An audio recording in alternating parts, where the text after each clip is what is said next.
we got something, not all of what they requested, so. Then capital improvements, the building and ground truck, there's $1,900 left there. Transfer station scale, the $10,000. Public works truck, $80,586. Meslonsky Trail, $10,013. The fire truck, $201,964. And Memorial Hall improvements for $9,000. Then we'd also like to present the 2% COLA and pay adjustments for our employees for $40,000. Any questions on any of that? Now, a lot of these are because you stopped spending any money, right, at some point? Yeah, we actually, had we not locked the budget down the way we did, I mean, you can see, if you look at Kelly's 3 years, I mean, it carried forwards for the 3 years. Yeah. 2008 was 709,000, 2019 was 819, and 2020 was 940,000. So that's all attributed to the lockdown that we did. We didn't spend any money. I mean, if they wanted to spend any money, they had to go through me to spend it. And you know, the thing is, we're trying to estimate what was going to happen. And I think we did it the smart way, to be honest with you. And we don't know what's going to happen this year. We could have another wave and go into lockdown and do it again. How has revenue sharing been? What were the numbers on that compared to what we were anticipating before the COVID? We're down. I mean, revenue sharing was up before COVID, but once COVID hit, our revenue sharing dropped Yeah, I off. think we missed about a month. Okay. But we were anticipating lower. I think June was like $64,000, and we thought it was going to be like 20. Oh, really? Like, Okay. so it was a lot more than what we thought, That's but I good. think that's because people got that extra stimulus and they started spending, and because it's based on sales tax and all that. Right. that Mr. stuff. Bowman, you had a question? Two, Memorial Hall improvements. Do we have something in mind at this point? No, definitely, it's just been for what? set aside for, because it's a historical facility and it takes extra money to repair that. So we've set a fund aside to take care of that in case we have roofing or pointing problems with the building that we have to take care of. But, I mean, we haven't used it for a couple of years. So I know, you know, if we wanted to do some improvements on the inside with it, we could certainly utilize that money to help with that. And the second one's clarification. I know we've talked about the 2% COLA pay adjustments at different times. Is that to fund the January No, change? this COLA, we had this, I mean, the COLA was originally, I think it was 36,000 with that full amount. And what we're going to start with is, we're going to start this starting week after next if the council approves it to get people up. We've also, we've come to agreement on the police department. They're going to end up with a 2% COLA instead of doing the original talk that we talked about. And part of this whole process was our transfer station guys. We cut their pay back. I'd like to get them where they were before, which was the same as our public works guys. But this is all going to start That's almost all. immediately. Well, some of this is going to start January 1st. The 2% COLA is going to start immediately. We're not going to back it up to July 1st. We're going to start it as soon as this is approved. And the other adjustments will start on January 1st with the pay raises that we had talked about.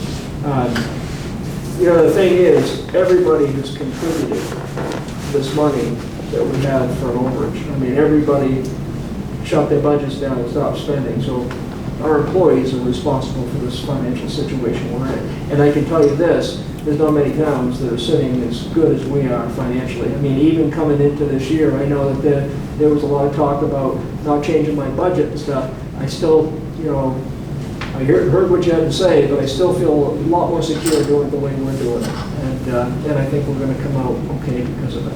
No, I think it's a good idea. I just wasn't sure of the timing because we're talking about several different scenarios. Yeah, we'll start the January 1st pay raises. And not everybody got pay raises. We gave it to the people that really needed to have them. 2% will start immediately.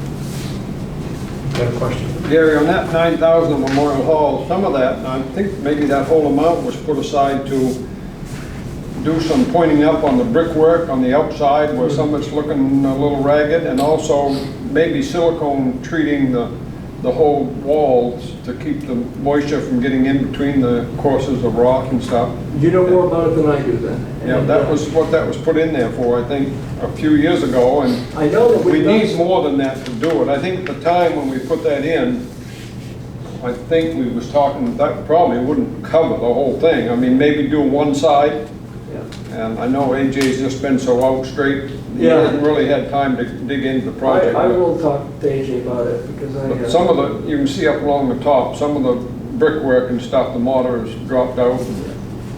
We've carried it over for this will be the third year, Yeah. 9,000, Yeah, so. but I think that amount was put in for that. Well, then maybe Yeah. we need to start adding. And that was to just a guess when we did it, I think. We had no estimates or anything, so. And I've Is that got an 10? idea, it's gonna be a lot higher than that if we did the whole building. Yeah. Is our tenant paying? Our tenant is no longer operating out of there. Is that correct, Jen? That's correct. Yeah. He started going, running, and couldn't make it work, so we shut it down. So we don't have a paying tenant up there right now. But we figured that into our revenues too. We knew this was gonna happen. Further questions, comments, make a motion? Tom? So moved. Second. All in favor? And that motion was to go through with Kelly. Follow us. Thank you, gentlemen. Thank you, Kelly. Good job. Thank you, Kelly. You've done a great job this year, too. Just want to mention. I'm gonna tell you something, she really has. Awesome. I don't think, you know, for us working with her and seeing, we've got a new assessor, Kelly and Jenny have pulled together as a team. It was a learning experience for both of them. And, you know, this was probably the most critical time of year for all of us in municipal work. This is where you either mess it up or you make it work. And they made it work. Little Kelly baptism by owns that. fire. That's right. Kelly has been a great addition to the town It's office. been a pleasure working with you each and every time. And speaking of pleasure, let's talk about Mr. Susi. Consider monthly bonus for Mr. Susi while he's overseeing the department. Well, what I'd like to do on this is I actually would like to give him a pay increase while this is happening. And we've kind of beat around the monthly bonus thing, but right now he's working between 50 and 60 hours a week. He's a 40-hour position, and his workload has increased tremendously. He's running the Parks and Recreation Department, did a great job with the summer rec program. I'm making a recommendation that we give him a $250 a week pay increase while this happens. We don't have to move the money out of fund equity to cover this because they have it in their budget, because the person who's out is actually not drawing from that budget any longer until it comes back. So, Mr. Nutting?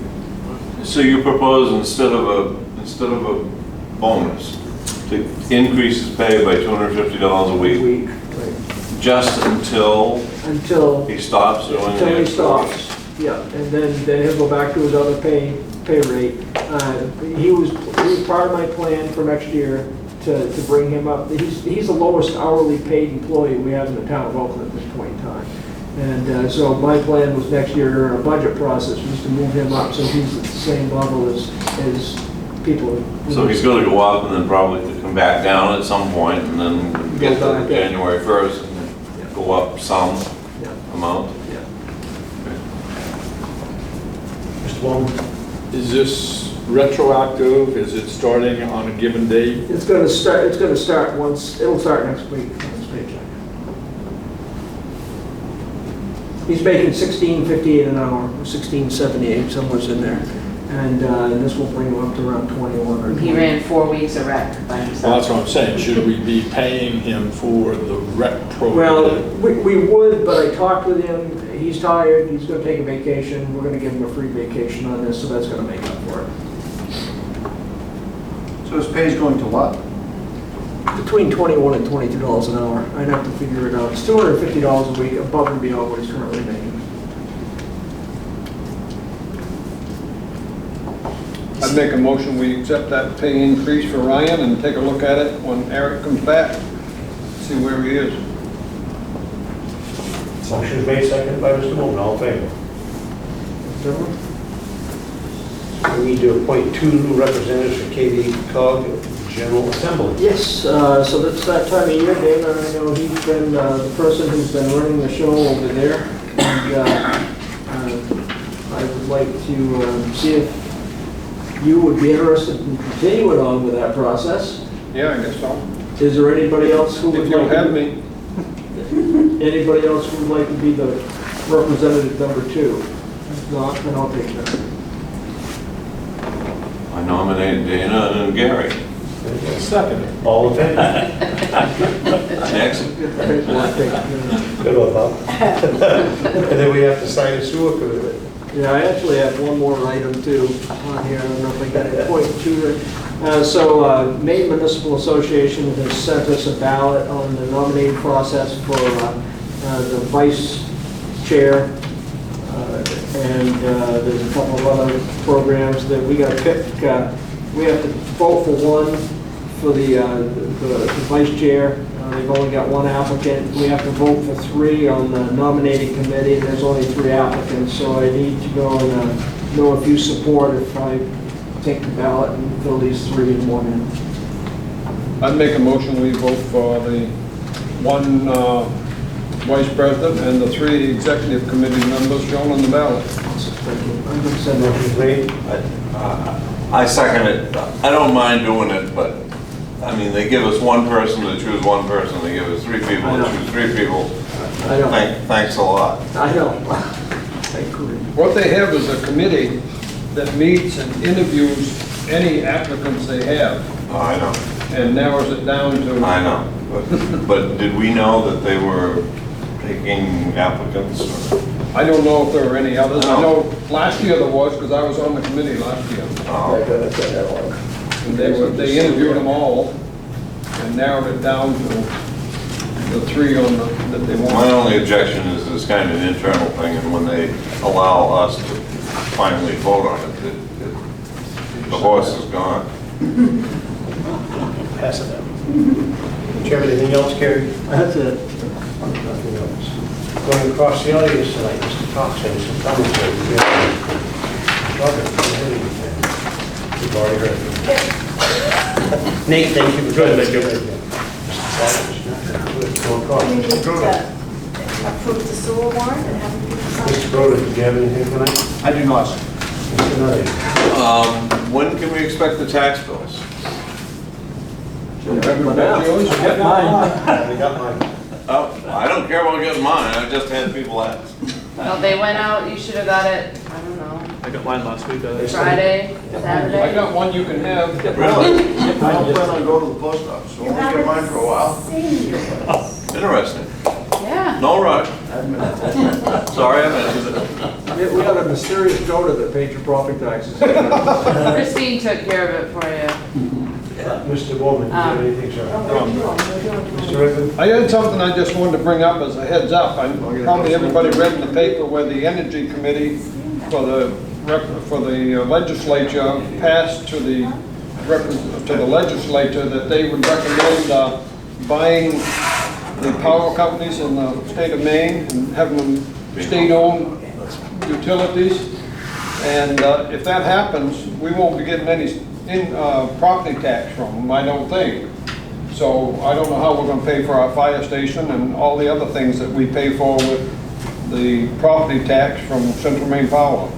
And I don't know how long this will take, Bob, maybe you've got some idea how long Mike would know. this will take to go through the legislature, but I don't know if it'll ever get anywhere, but if it does, it's a real hurt on a lot of towns and cities. And we know, the building we're in is gonna be paid for, and we was expecting that tax money to do it. Right now, we're still getting it. It's if the state takes over ownership of, I can't believe the state would pay property tax if they take it over. Because I don't know how it come out from the legislature, but I hope Mike will keep us up to date on anything he hears down there. It's gonna be a real bad thing for some cities and towns, like Windsor. Most of their taxes are paid by power company. And it's hard to tell where this will go. About a little over 20 years ago, nobody thought that the legislature would ever convince each other to make the public utilities sell their generation in the state of Maine, and they did, under the guise that this would reduce our power rates because it'd be such a clamoring of power everybody would be bidding to sell us power and it would be almost free. Well, mine isn't free yet, I don't know when that's gonna happen, but, What, do we know, whether you agree with it or not, do we know what the idea behind that is? Why the state would take that property tax? They look at some of the utilities that are public owned, like Madison Paper. Yep. And they have cheaper rates than. we Okay, get. so it's all about theoretically It's all about lowering the rates, rate. And, of course, they're not paying property tax on their substation and their poles and their equipment like Right. public utilities do. So they're already cheaper. I see. Plus, they don't have the backup equipment. I know of 2 times this year that the people in Madison would have been out of power for a long duration if they hadn't borrowed a transformer from Central Maine Power to put into their substation when they had a fire in there. And back when I was working, I had to send one up there once because some kid shot a hole in their transformer and run the oil out of it. And they would have been out probably for months if they didn't borrow a transformer. So they don't have the spare equipment that costs money. So they can be cheaper. But, you know, so it's just something to. And just to kind of address the tax commitment that we ended up with, that originally came in, at first we're at 18 million, then went to 21 million, the last numbers are 41 million. And with that much of an increase, it gave us a $254,000 overlay for this next year.